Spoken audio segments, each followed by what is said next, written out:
Hello friends, daily news analysis के तहत हम 8 मार्च के करंट अफेयर्स के बारे में जानेंगे। तो स्टार्ट करते हैं आज के करंट अफेयर्स का एनालिसिस। तो आज के प्रमुख समसामयिक मुद्दे कौन से रहे हैं?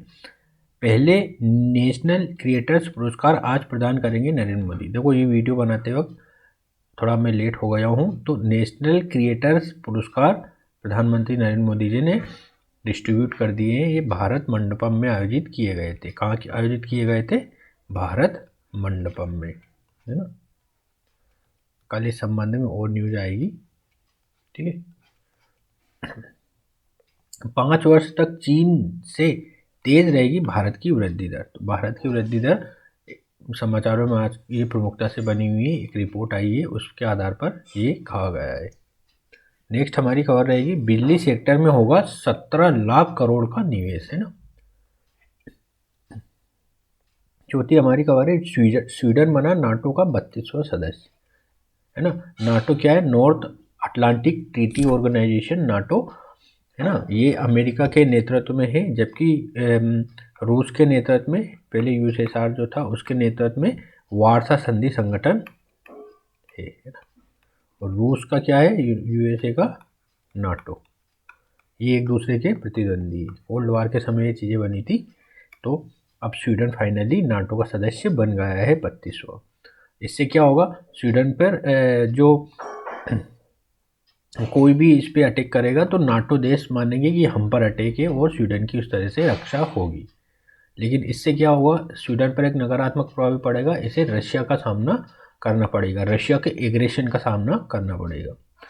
लास्ट हमारी खबर रहेगी आज की, PM 2.5 से हर वर्ष 10 लाख लोगों की मौत हुई है ना। PM2 पार्टिकुलेट मैटर, है ना, कणिकीय जो पदार्थ होते हैं जो काफ़ी सूक्ष्म 2.5 के होते हैं, उससे 10 लाख लोगों की मृत्यु हुई। अब डिटेल खबरें देखते हैं।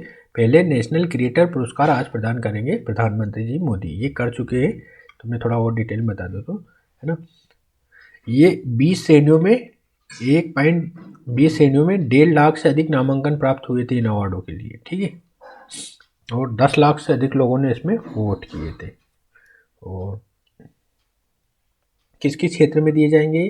क्रिएटर, सर्वश्रेष्ठ क्रिएटर, सर्वाधिक प्रभावशाली कृषि क्रिएटर, वर्ष के सांस्कृतिक राजदूत, अंतर्राष्ट्रीय क्रिएटर, है ना। नवाचार, क्रिएटर मीन्स नवाचारी। तो इस तरह के अवार्ड दिए जाएंगे, है ना। तो अवार्ड दे भी दिए गए हैं। अब डिटेल जो कल आएगी मैं उसमें बताऊंगा, है ना। नेक्स्ट हमारी खबर है, 5 वर्षों तक चीन से तेज रहेगी भारत की वृद्धि दर, है ना।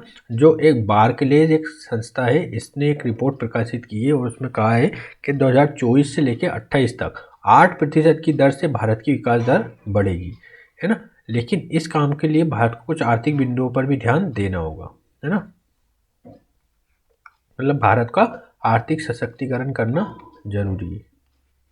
बार्कलेज के अनुसार आर्थिक सशक्तिकरण होगा तो भारत की विकास दर तेज गति से बढ़ेगी, ठीक है। ये सब विकास दर इसमें बढ़ा है। इसका मैं PDF अपलोड कर दूंगा, तो आप PDF के थ्रू भी इसको पढ़ सकते हैं। नेक्स्ट हमारी खबर रहेगी, BJP सेक्टर में होगा 17 लाख करोड़ का निवेश। देश में बिजली की खपत और मांग तेजी से बढ़ रही, इसलिए ऊर्जा सेक्टर में निवेश भी बढ़ता जा रहा है। केंद्रीय मंत्री RK सिंह ने कहा है कि घरेलू बिजली उद्योग में अगले 5-7 वर्षों में 17 लाख करोड़ रुपए का निवेश आने की उम्मीद है। बिजली मंत्रालय ने एक बयान में बिजली, नवीन और नवीकरणीय ऊर्जा मंत्री के हवाले से कहा गया है कि इस क्षेत्र में पिछले 100 साल में 20 लाख करोड़ का निवेश हुआ है। कितने का हुआ है? 20 लाख करोड़ का।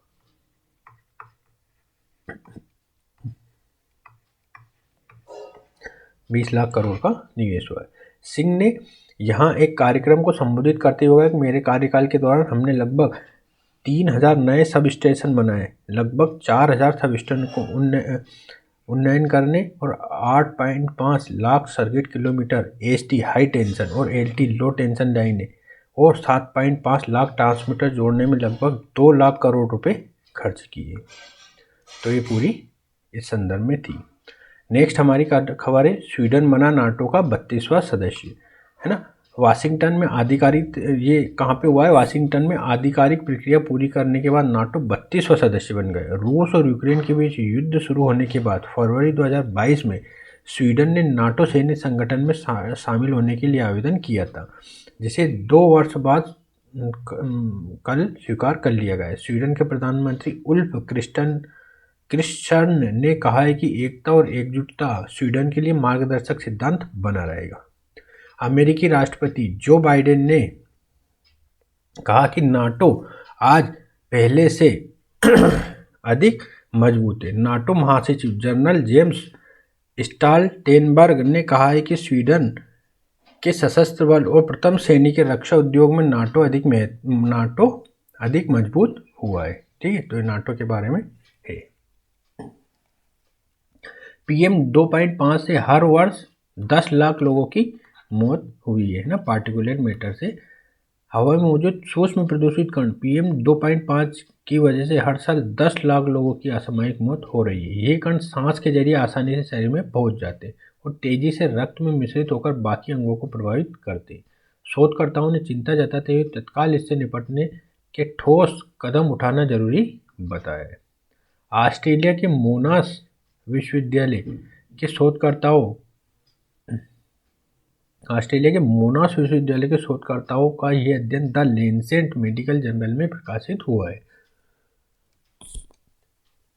इसके मुताबिक PM 2.5 युक्त हवा में कुछ घंटे या दिन तक मौजूद रहते हैं, जो लोगों की जान का जोखिम बढ़ाते हैं। साल 2000 से 2019 के बीच शोधकर्ताओं ने देखा कि पूरी दुनिया में हर साल 10 लाख से ज़्यादा लोगों की असामयिक मृत्यु या मौत हुई है।